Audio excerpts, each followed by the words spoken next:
taxes up yet again.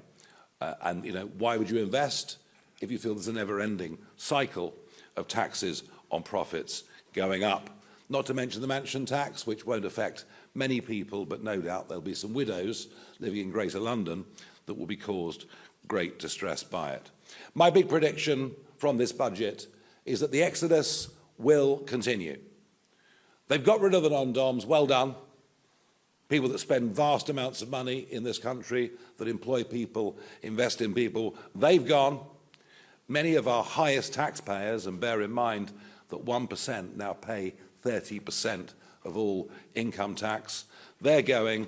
But worst of all of these signals from a government that literally doesn't understand business, because none of them have ever been in business, and frankly, there are few in the opposition who tick that box either.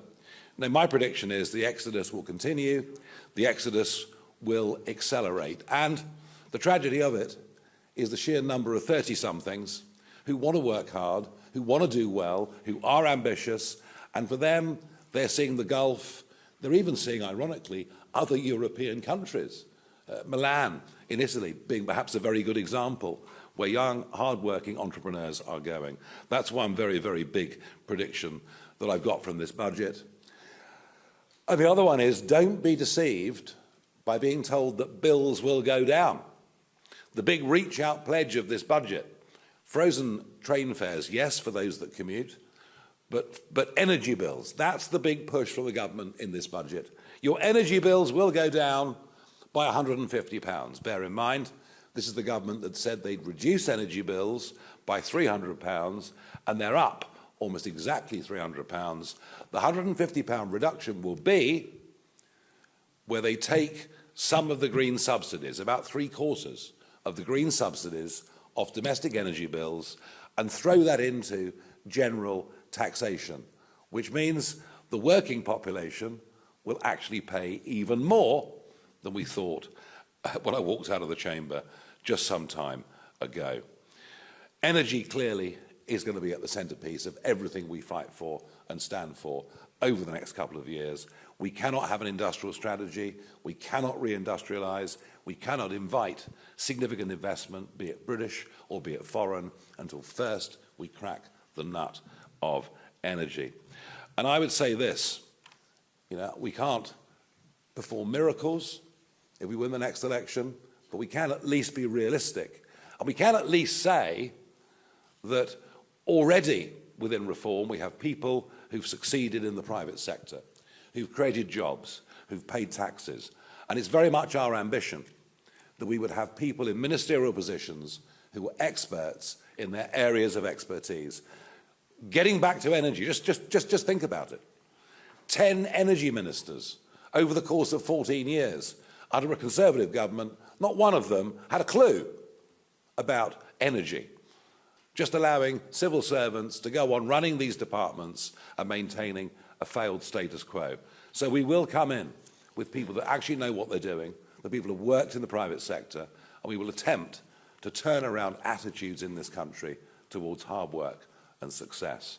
Well, one of those players who's part of the reform team, who has succeeded in the private sector and who's made a detailed analysis of this budget already, and will tell you some of the ways in which Rachel Reeves did not need to put up taxes like that, is my colleague Zia Youssef.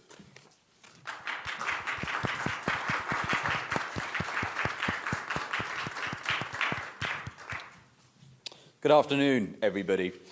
So yes, it was after the leakiest budget process we've had in memory. We had a leak on the day. It was an omni-shambles budget from an omni-shambles chancellor. As Nigel has laid out, according to the OBR forecast, now taxes are indeed going up to 38% as a percentage of GDP by 2029. Welfare spending is going to be £16 billion higher by 2029. And a really important footnote on that is that despite the OBR, it's really important people clock this, the OBR have assumed that the enormous growth in caseloads and things like PIP, for example, that we have seen since the end of COVID will slow.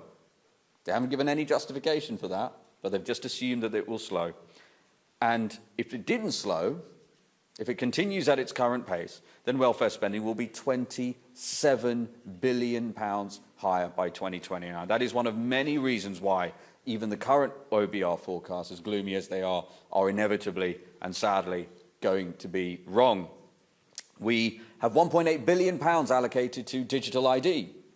No electoral mandate for that whatsoever, deeply unpopular in the country, and they are taking that £1.8 billion out of the Home Office budget, which is the only government department whose budget has been frozen in real terms, making a mockery, frankly, of Shabana Mahmood's statements. And at a time when immigration is the #1 issue in the country, what do Labour do? They basically freeze Home Office funding and take £1.8 billion of that budget to spend on digital ID, which is appalling. As Nigel said, net immigration reaffirmed to be up at 340,000 in 2029. By the way, when has that number ever been correct, and when has it ever been incorrect in the right direction? It's always wrong, and it is always much higher than the OBR forecast.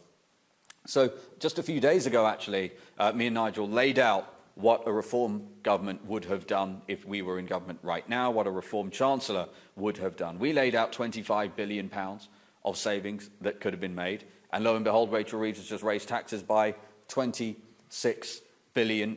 So what would we have done? What could she have done? Well, here's the key philosophical difference in terms of who has to bear the brunt of these difficult choices that need to be made. We keep hearing that, right? We've heard that. It's been the refrain of the political class for as long as I can remember. Difficult choices need to be made. Well, who should bear the brunt of those difficult choices? In Nigel Farage's view, and in my view, and in Reform's view, it should be foreign nationals who first and foremost bear the brunt of that. For too long, it has been the case of British citizens being told, pay more tax, accept worse services, while there's basically unlimited money available, blank cheques for foreign nationals. We saw that, for example, you'd have seen in the OBR document today, Home Office saying that spending on asylum accommodation is going to be £15 billion over the next decade, not the £4.5 billion, which is an already outrageous number. It's going to be £15 billion. So here's what we would have done. Number one, we would have materially cut the foreign aid budget. As we've said, of course, the United Kingdom should aspire to foreign aid. Why wouldn't we? But how can we justify spending £14 billion a year on foreign aid while, for example, 15-year-olds in Wales have a lower educational attainment than 15-year-olds in Turkey, and the British government sends hundreds of millions of pounds in foreign aid to Turkey? How does that make any sense at all? So we would put a hard cap of £1 billion on foreign aid, which would save £10 billion this year alone.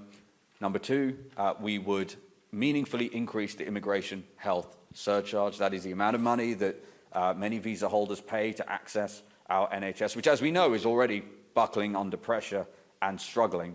That would raise £5 billion this year alone based on current immigration forecasts for this year. And then there's the welfare bill that we just talked about, that is a runaway train to which the British economy and all of us, sadly, are attached and is heading for the cliffs.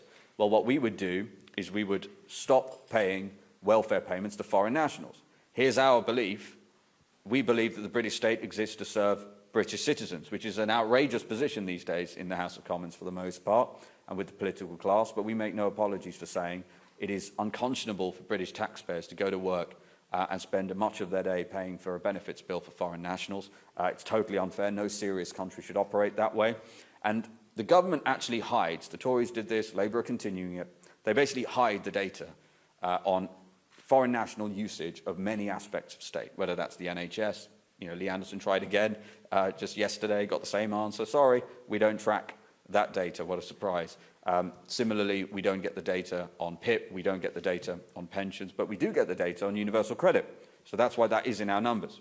So we would cease payments to foreign nationals when it comes to universal credit, and yes, including EU nationals who are here on settled status. That would save £6 billion this fiscal year, assuming a 3-month notice period. And then we also have foreign nationals in our prisons. Over 10,000 foreign nationals languish in our jails. Most of those people, by the way, were put there under a Tory government. We should not forget that. But that number is not going down under Labour. and recent analysis suggests £640 million is the cost annually of keeping those people. So even net of deportation costs, that's about £500 million that can be saved. And then the other major saving on the theme of welfare, which must be brought under control, is our reforms that Lee and I announced in terms of PIP, where we would take people who are receiving PIP payments for non-serious anxiety and put them on back-to-work programs, where the preponderance of academic literature in Europe shows time and again that is the best possible thing you could do for them. It's pretty good for the taxpayer too. That would save £3.5 billion this year, rising to £9 billion a year by 2029. You tot all of those up, you get £25 billion, which is just £1 billion less than the amount of money Rachel Reeves has raised taxes by. In the end, the only way that we break this country out of this doom loop that it's been in is by doing the opposite of what the political class has been doing. Kind of by definition, that's what we have to do. We need to reduce spending and allow people to keep more of their wages, right? And the political class, the Tories, did the opposite of that year after year after year. They ran a deficit. You know, they talk now about being the party of fiscal responsibility and living within our means. They ran a deficit 14 years in a row. They almost tripled the national debt. They built nothing of significance. They took the tax burden to the highest level since World War II. All Rachel Reeves is doing is continuing the decisions that the Tories made. So that is what reform would do. We would put British citizens first. And had Rachel Reeves taken up our suggestions that we published and were crystal clear and could have been implemented right now, again, that 25 billion number is for this fiscal year. It grows significantly, and most of those numbers multiply by 2029. Had she done so, she would not have had to need to raise taxes, and this doom loop could have been stopped. Thank you very much. Thank you, Zia. Now, there was a moment in her speech when she said, some people think the answer is just to cut spending. So, well, it's quite a good start, really, wouldn't it? You know. We've got a few questions here we're going to take. I know everybody's rushed for time. We'll start with Georgia Roberts from the BBC. Microphone. Thank you. You mentioned being on the side of Alarm Clock Britain. Just wanted to ask you about the minimum wage. You suggested a few weeks ago that it might be too high, especially talking about young people. Obviously, since then, we've seen in this budget that it's increased. Would you reverse those changes? Would you cut that back? And also, if I may, yesterday the BBC spoke to one of your former classmates who says you are being fundamentally dishonest in saying you didn't directly target him in terms of racial abuse. Are you being dishonest? Thank you. Thank you. I'll deal with that one first. No, straight up, he's the one person that said I directly abused him. Other people didn't like my views, and those that have come out that don't like my views, one happens to be a former leader of Kent County Council, another a leader of a Liberal Democrat group in the West Country, but I absolutely deny. You know, I think this guy's recollections are simply wrong. More broadly, Zia, do you want to come in? Yeah, look, on the minimum wage, look, we've got to be real about this. I know it's very easy to paint some headline of, oh, you know, reform want young people to do less. Well, no, it's the opposite. We want young people to do better. Look what's happening to youth unemployment. Youth unemployment is 15%. That is the highest level of the last decade outside of the COVID collapse. Now, you tell me if you think youth unemployment at 15% is remotely acceptable. And speak to people who hire young people. What do they tell you? What the government has done is close the gap between a mid-level employee and a junior employee. And this is the problem with having people who make these decisions who have never actually had to employ anyone, never had to make those sorts of decisions. Our young people are being basically thrown onto the scrap heap. Look at how many young people under 25s is the fastest growing aspect of PIP caseload. All of these things are connected, and a whole younger generation are being betrayed. I remember my first job, I earned, what, £3.30 or something, right, minimum wage. And it wasn't because I aspired to earn £3.30 for the rest of my life, right, but it was a great start. It was work that was important to me. It was a Saturday job. And these opportunities are being robbed from our young people because of this. And here's the other point. The ballooning welfare bill, a core component to that, according to the OBR, is the rise in universal credit payments, right, and unemployment, which, by the way, the OBR in their own forecast keep at 5% through to the end of 2029. So the fact that Rachel Reeves cannot see how by endlessly raising the minimum wage she's contributing to the very black hole that she is having to fix is beyond us. Yeah, I would say this too. that, you know, to increase the minimum wage, and last year's percentage increase was even bigger than this year's. This year's 8%. It was double digits last year. To do that at the same time, that you reduce to £5,000 a year the level at which employers have to pay national insurance. The point I made was, get rid of one or the other, but if you have both, and you've just compounded it again today, we already see officially 50,000 under 18s fewer in employment this time this year than this time last year. It just means fewer young people getting jobs, and that, I think, is a disaster. Catherine Foster from GB News. Thank you, Catherine Forster, GB News. The Tories spent 14 years telling us they'd get net migration down. It got up to nearly 1 million a year. Labour trailed about £8.5 billion of tax rises before the election. We're now at, what, 66 billion plus. Trust in politicians is very, very low. Why can people really believe that you will do things differently? Because you've already junked some of the pledges you made a year ago. And also, the Prime Minister at PMQs today said reform is riddled with pro-Putin propaganda. What's your response? Why don't you order an investigation, given what happened with Nathan Gill last week? Well, the Putin stuff's nonsense. Just because I said in 2013 that I admired him as a political operator but didn't like him as a human being, before the Ukrainian invasion, I'm a Putin supporter. By the way, the Queen met Putin after I'd said that. Whether she was a Putin sympathiser, perhaps you better ask the Prime Minister. I don't know. Did UKIP have a problem with an MEP who clearly was corrupt? Yes, it did. Did he join reform? Very briefly in Wales, he did, and very briefly he was leader. I can't investigate UKIP in the European Parliament in 2018. How do I do that? Can I read people's emails? Can I take their mobile phones? How on earth can I investigate that? What I would welcome, though, is a broader investigation, because I'm quite worried about Chinese influence. I'm worried about people that should be on spy trials that suddenly are not. I'm worried about a giant embassy over some of the most important communication cables and sections in London.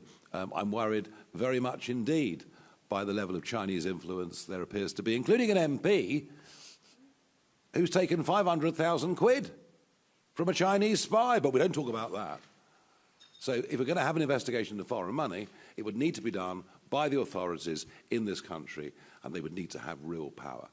Real power. I haven't got the power to go back, 7 or 8 years and investigate people's messages. I simply can't do it. It's just not possible.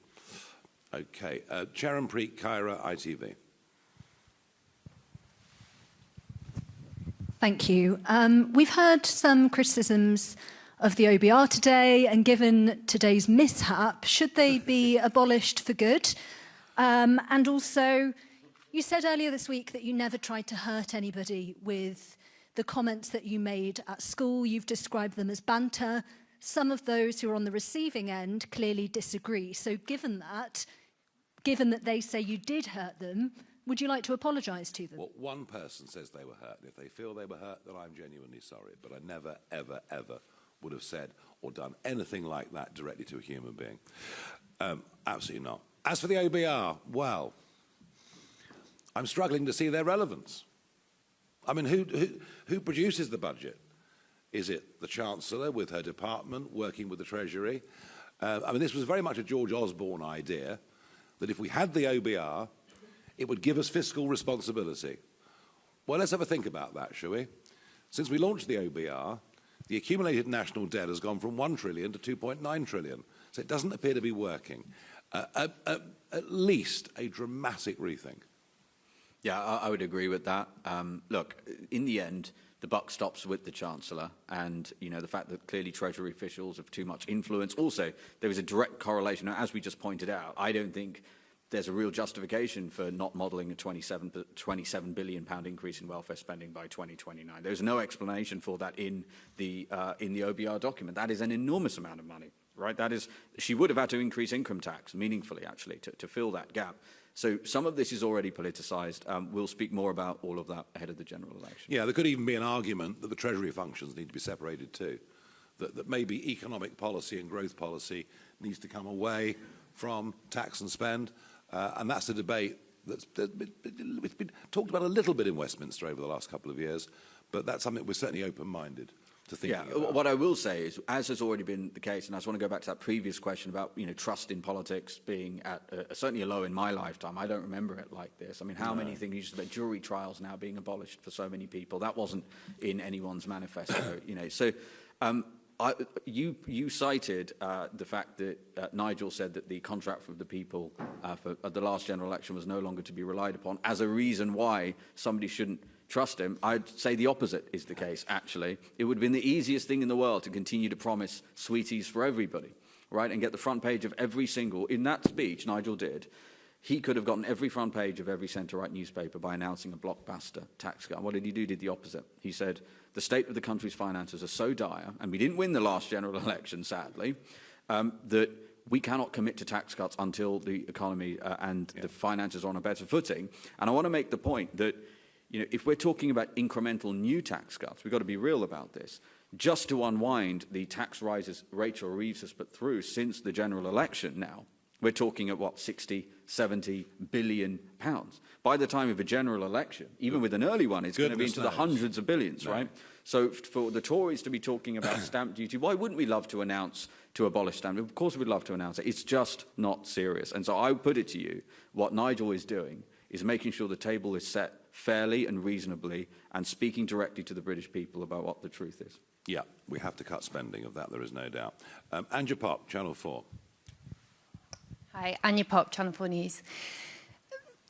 Mr Farage, 20 people have accused you of making racist comments at school. Oh dear, I think we've gone quite a long way towards answering all this, don't you? You've mentioned 3 people with political affiliations. What about the other 17? Why should people believe you over Well, if you them? look at what they said, none of them say I directly attacked them or abused them. What they do say very clearly is they had different political views to me.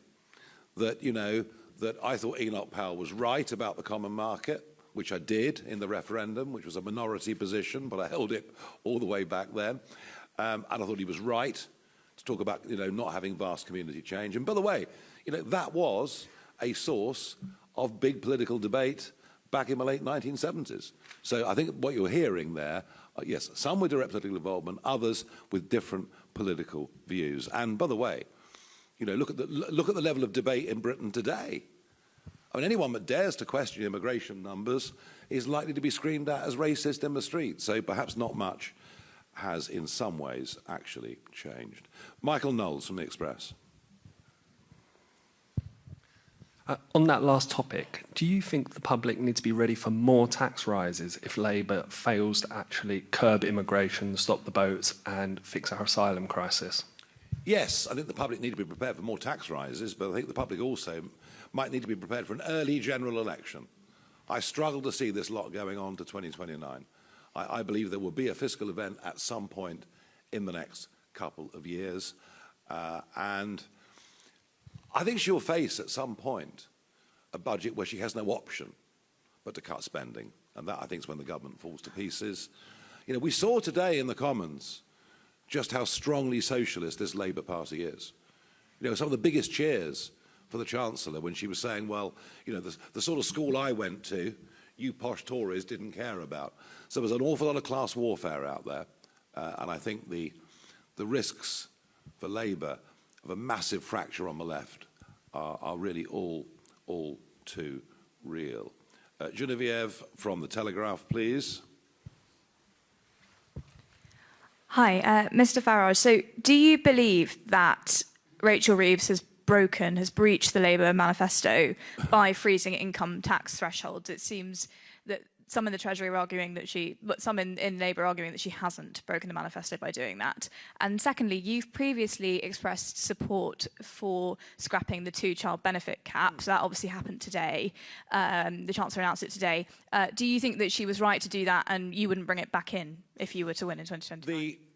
She's broken the manifesto in spirit, if not literally in letter. Everyone who's at work's taxes will go up, and if inflation keeps running at about 4%, 5%, whatever it is, you know, effectively, their taxes are going to go up significantly over the course of the next few years. So, in spirit, it is without doubt, if not literally, but in spirit, without doubt, a breach of the manifesto. Let me repeat, I believe we should lift the two-child cap for working British couples in the form of a tax credit. As it turns out, what has been announced today and cheered to the rafters by the backbenchers, one of the most popular parts of her whole speech was it will go to people who are already living on benefits or who were not born in this country. And that is why the cost of this will be £3 billion, whereas the cost in tax credits for our plan, which, by the way, would be one of the most pro-family things that any government had done for many, many years, our cost of that would be about a tenth of it. All right. We've got a couple more. We're going to rattle through. I know time is short. Sam from PA. Kemi Badenoch said in the Commons that Rachel Reeves should now resign. Would you also call for this? Well, this is the usual circus of the House of Commons, isn't it? You know, I mean, was it David Cameron said he wanted to end the Punch and Judy show? I mean, it's more farcical now than it's ever been. It doesn't make much difference, does it really? I mean, I don't see anyone that's going to replace her. I think probably the Prime Minister's position is very deeply under threat.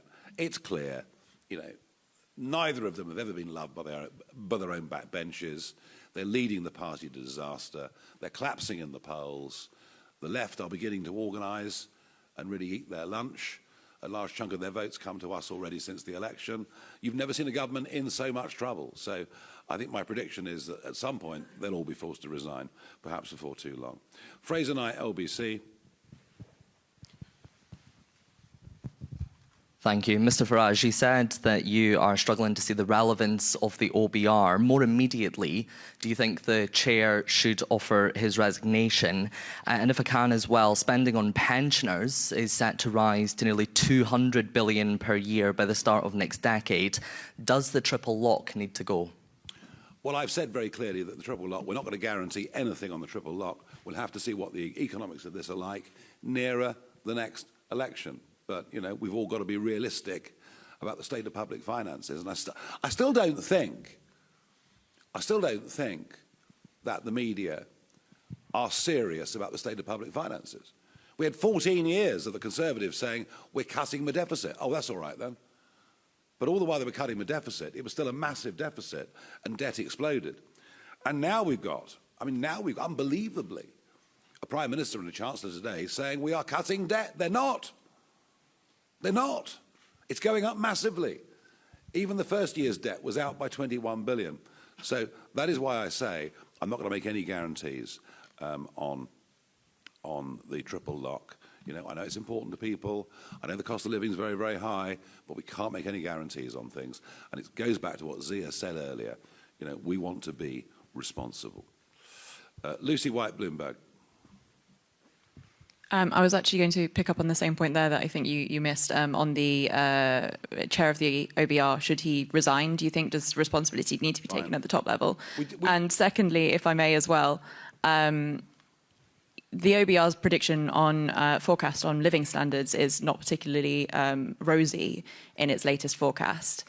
You've admitted yourself that you wouldn't be able to bring in income tax until you've made spending cuts. What would you do to transform living standards in the UK in the initial stages of your government if you were to have one? It is possible, though, to bring in tax cuts at the same time as spending cuts. I haven't ruled that out, all right? I'm just saying we will do this the right way round. The crucial thing is absolutely crucial thing is to raise the threshold at which people start paying tax. That is the single most important tax that needs to be changed because we've got to change this relationship between being on benefits and being at work. You know, and I've met people on the doorsteps that would love to go back to full-time work, but as soon as they start to get a job and they work more than 16 hours, they lose all their benefits and they're worse off working than they are on benefits. So look, you know, we've argued for a long, long time. We'd love to get this up to £20,000 a year to give people a real incentive to get back to work. Well, somebody at the OBR should carry the can. I mean, after all the leaks that we had, I thought what happened today was truly astonishing. Zia called it an omni-shambles. I think he's wrong. It's a total shambles. Let's go to Antonello from La Repubblica. Antonio Guerra from La Repubblica. Thank you, Mr. Farage. Talking about government spending, former generals and defence figures are asking the UK government to increase funding for defence, given the threat from Russia. If you were Prime Minister, would you increase defence spending in this country, and if so, by how much of the GDP? Thank you. Yeah, I mean, look, there is no doubt that Putin is becoming more dangerous with every month that goes by. No doubt about that. You know, I think Donald Trump really thought he could get him early to the table to have a rational discussion, and it's proved a very, very difficult thing to do. I'm also deeply concerned about China, and I don't necessarily mean that in the sense of conventional warfare, but I do think in terms of cyber warfare, in terms of hacking, in terms of all these things, you know, the nature of warfare is changing. All I do know is that we need to have significant investment in drones. Drones are going to, you know, they are rather like the tank was in 1917. Drones are going to be here to stay. And I'm not sure, and we actually talked about this over the weekend, didn't we? I'm not actually sure that in terms of procurement, we're looking in quite the right directions or thinking the right way. Thoughts on that, Zia? Yeah, look, if you speak to, any of you in the media can go and speak to people in the military, either serving or recently finished serving, and ask them, what would happen to Britain if a threat actor of the level of, say, Iran, let alone China, came at us with everything they've got with drones. How long would Britain be able to defend any of our key infrastructure? And it is not very long at all. We basically have no drone stocks, sadly. So no, I think Nigel's right. I think, Britain... We need to look at what Britain is procuring. Yes, we need to spend more. Actually, it was Reform talking about increasing defence spending as a percentage of GDP long before, for example, Labour were. But the key point is the country needs more money. We need to actually grow the economy. And there's no sign of that happening at the moment. No. Enjoy the Rachel Reeves press conference at 4. Thank you very much.